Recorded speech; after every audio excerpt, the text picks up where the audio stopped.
Welcome to day 6. This is professor Vinod Kumar. వార్తల్లోకి వెళ్ళే ముందు మన ఛానల్ ఉద్యమ ఛానల్ షేర్ చేయండి, లైక్ చేయండి, కామెంట్ చేయండి. ఇవాళ తెలంగాణ తరహా పర్యాటకాన్ని థాయిలాండ్లో ప్రచారం చేస్తా అంటున్న ఎవరు మన ఇవాళ మిస్ వరల్డ్ పోటీలో విజేతగా నిలిచిన థాయిలాండ్ సుందరి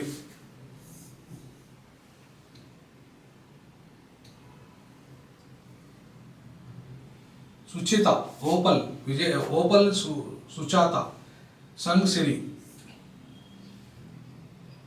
ఈ అమ్మాయి చాలా స్పష్టంగా నేను ఒకవేళ అందాల పోటీలకు రాకపోతే రాజకీయాల్లో ఉండేదాన్ని, థాయిలాండ్లో ఆ మిస్ వరల్డ్ పోటీలు రాకుండా ఉంటే రాజకీయాల్లో ఉండేదాన్ని అని చెప్పేసి స్పష్టంగా చెప్తున్నది. తర్వాత తాను టైటిల్ గెలిచినాక దేశం ప్రాధాన్యం, థాయిలాండ్లో బలవంతపు వ్యభిచారం జరగడం బాధాకరం, పోలీసు సైన్యం మగవాళ్ళ నియామకం కోసం ఉద్యమిస్తా, పోలీసులు సైన్యంలో గెలుస్తారన్న నమ్మకంతో మిస్ యూనివర్స్ పోటీని వదిలేశా, కీర్తి కాదు స్ఫూర్తి అని చెప్పేసి మిగతా వాళ్ళు రన్నరప్లో ఉన్న వాళ్ళు ఎవరైతే ఉన్నారో వాళ్ళంతా కూడా మహిళలు ఎవరైతే ఉన్నారో వాళ్ళు ఇవాళ చాలా స్పష్టంగా ఒక స్ఫూర్తిని ఇచ్చారు మనకి. అంటే అందాల పోటీలు అనేటివి ఇప్పటిదాకా మనం ఏదో వాళ్ళ అందంగా ప్రదర్శన చేస్తారు అని చెప్పేసి ఇవాళ ఏ భ్రమలైతే కల్పించారో ఇది ఎవరైతే మరి కమ్యూనిస్టులు, మార్క్సిస్టులు, దానికి అనుబంధ మహిళా సంఘాలు ఇవాళ వీటిని వ్యతిరేకించాయి అందాల పోటీలను. అవును, అందాల పోటీలు ఇలా ప్రపంచ వాణిజ్యంలో భాగంగా జరుగుతాయి. ప్రపంచంలో వాణిజ్యం అనేది జరగద్దంటే వ్యభిచారం జరగాల మరి. సో ఇది వ్యభిచారం కోసం మాత్రమే అందాల పోటీలు అనుకోవడం అనే తర్వాత నేను ఒప్పుకోను. ఎందుకంటే వాళ్ళు వ్యభిచారాన్ని ప్రోత్సహిస్తున్నట్టుగా ఒక్కరి జీవితంలో కూడా చెప్పలేదు. వాళ్ళంతా కూడా తన ఆత్మస్థైర్యంతో లింగ వీక్షత వ్యతిరేకంగా, మహిళలపై అత్యాచారాలకు వ్యతిరేకంగా, వాళ్ళపై దుర్మార్గాలు ఏదైతే దుష్ట సాంప్రదాయాల పేరుతో జరుగుతున్న వాటికి వ్యతిరేకంగా చివరికి మిస్ వరల్డ్ విజేత కూడా థాయిలాండ్లో ఎక్కడైతే సైన్యము, పోలీసులు మగవాళ్ళ న్యాయం కోసం ఉద్యమిస్తూ ఉంటుంది.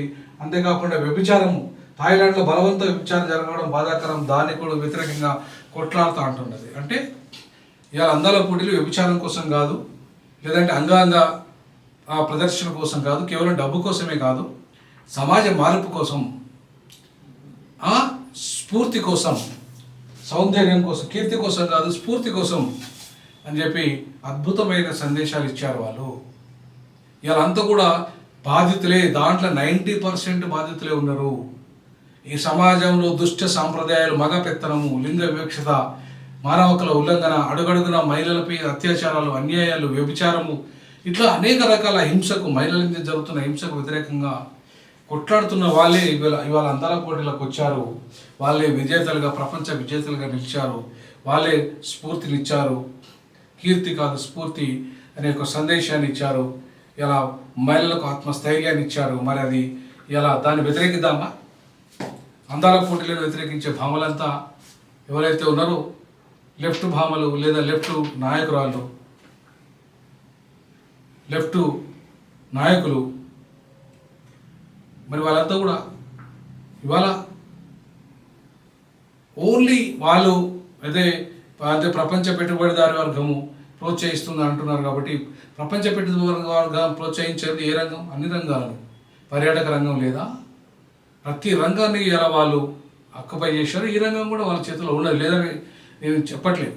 బట్ ఏది ఏమైనప్పటికీ కూడా వాళ్ళు ఇస్తున్న సందేశాలు కానీ, వాళ్ళు ఇచ్చిన స్ఫూర్తి కానీ ఈ మహిళా లోకానికి ఆత్మస్థైర్యాన్ని, ఆత్మ గౌరవాన్ని, ఆత్మ సౌందర్యాన్ని ఇవాళ ఇస్తున్నదనడానికి వీళ్ళ జీవితాల యొక్క సందేశాల నిదర్శనం, వాళ్ళ జీవిత పోరాట పటిమల నిదర్శనం. ఇలా వాళ్ళ చదువు అనేది ముఖ్యం కాదు, వాళ్ళ ఆత్మస్థైర్యం అనేది ముఖ్యం. ఆ దిశగా ఇవాళ వాళ్ళ అడుగులు వేస్తున్నట్టుగా మనకు కనబడుతుంది.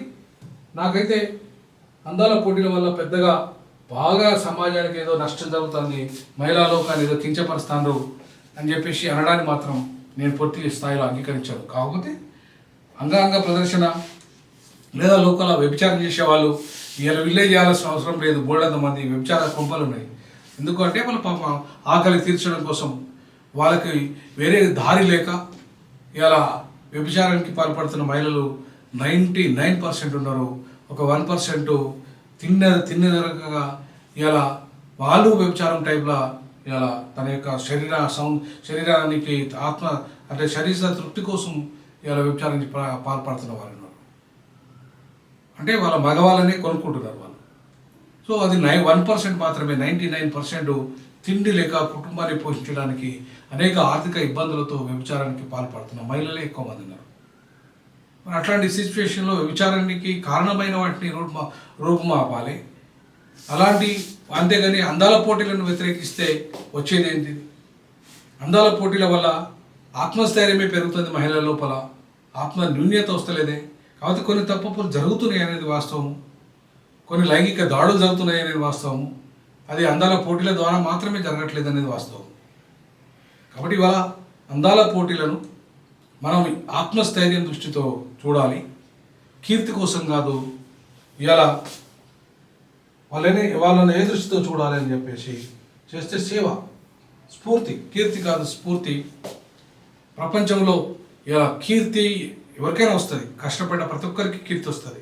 కానీ వాళ్ళు స్ఫూర్తిదాయకమైన సేవ చేసినప్పుడే చరిత్రలో మిగిలిపోతారు. సో అందాల పోటీలు ఆ సందేశాన్ని ఇస్తున్నాయి. వాళ్ళందరికీ కూడా ఇవాళ స్వాగతం పలకాల్సిన అవసరం ఉంది.